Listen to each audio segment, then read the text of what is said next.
ఊరయ్యా? ఇక్కడేనయ్యా భీమేంద్రపాలెం. భీమేంద్రపాలమా? అదేనయ్యా, ఎవరు ఆపట్లేదు దా బాబు. బండెక్కు, నేను దేబెట్టేస్తా. అంకుల్ గారు బండి తీస్తారా? అలా తిప్పాలా బాబు? అక్కడ రైట్ సైడ్ ఉంది కదా, అక్కడ తిప్పండి. తిప్పాను బాబు. బ్రేక్ నొక్కండి, వదిలేయండి వదిలేయండి, బ్రేక్ వదిలేయండి. ఇప్పుడు యాక్సిలేటర్ పట్టుకోండి, స్లోగా బండి మూవ్ చేయండి. ఇదేనయ్యా మా పశువుల సాల. అవునా? బండి చాలా బాగుంది బాబు. బాగుందా? బాగుంది బాబు. నేను ఇలాంటి తోటి కొనుక్కుంటున్నాను బాబు. ఇక్కడే మా ఉందయ్యా, చూద్దు రండి బాబు.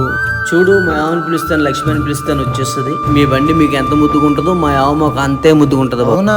లక్ష్మిని పిల్లండి. దా దా లక్ష్మి. చూడు బాబు, నేనంటే ఎంత ప్రేమ.